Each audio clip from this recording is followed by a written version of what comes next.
Ayan. Hello, everyone. Good afternoon. So, today we will discuss the last topic in prelims, which is the global migration in contemporary world. So, we will talk about the definition of global migration.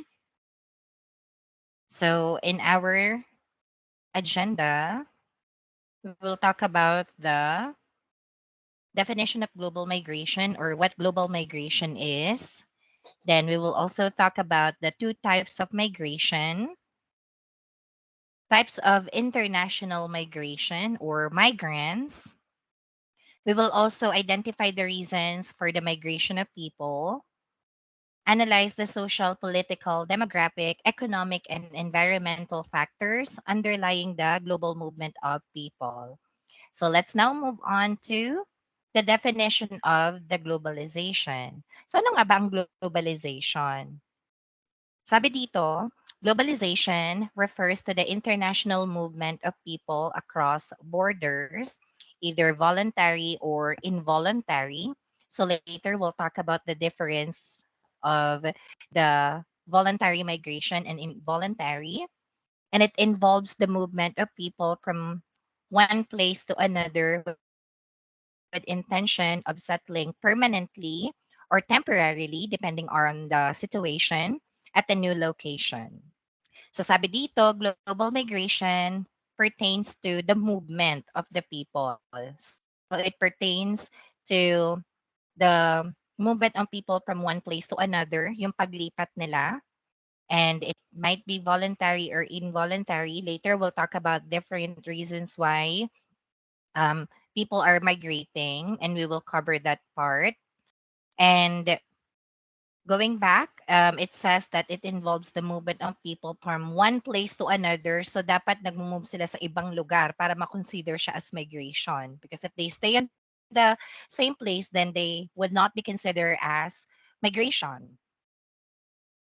It might be permanently or temporary depending on the circumstances. Another definition of migration or global migration is a situation in which people go to live in foreign countries. So most of the time, yun yung mga pumapasok sa utak natin eh. When we talk about migration, it pertains to going to a different country like United States, Canada, Japan, Australia, etc. Especially in order to find work. Yan, isa yan sa mga malalaking reason why people are migrating or going to a different countries. Most global migration is from developing countries to develop ones global migration patterns. So, of course, lilipat ka na nga lang din ng ibang lugar. You have to make sure that the country where you will be going to is something or a country that's already developed, maganda na yung ekonomiya nila so that you can get a better opportunity when you migrate in that specific country. Next is we have a statistic. So according to the International Organization for Migration or IOM, in 2020 there are 281 million migrants in the world. So imagine as of 2020, 2023 na ngayon. So the data is not yet updated, but it is expected to go up every year. But as of 2020, it's already 284 or 81 million migrants in the world. Imagine, that's equivalent to 3.60% of the world's population. So, ang dami nang nagmamigrate. And they have different reasons why they're migrating, no? Hindi naman ibig sabihin na nag-migrate sila is they don't want to live in their own country. But there are different reasons and factors why people are migrating to a different location. But this is just a good FYI example so that, we would understand how big of the migrants or the population of the people moving from different countries.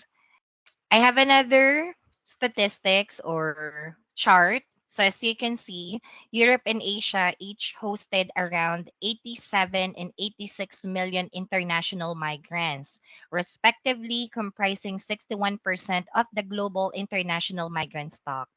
So nangunguna sa mga nagma-migrate are the people from Asia and Europe.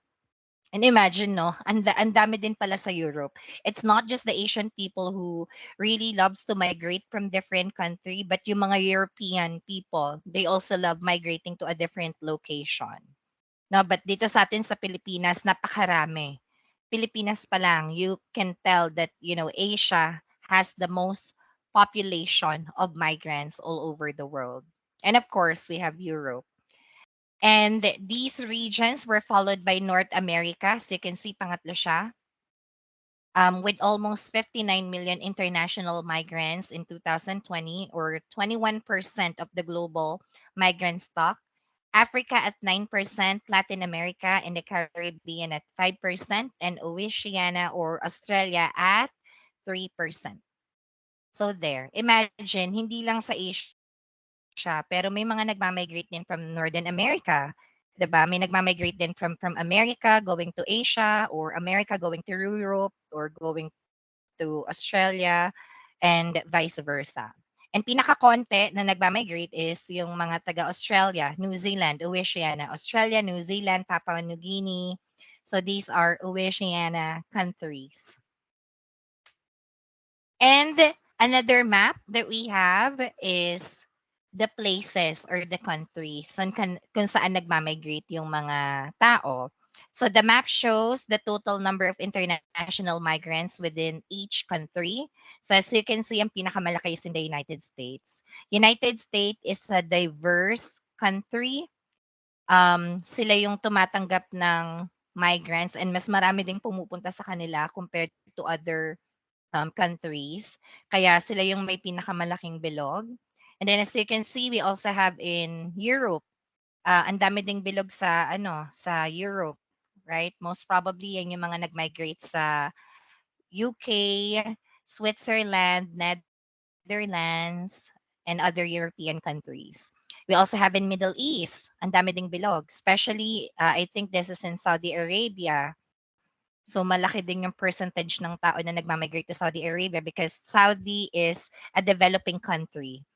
I'm not sure if they're already considered as a first world, but Saudi is really expanding.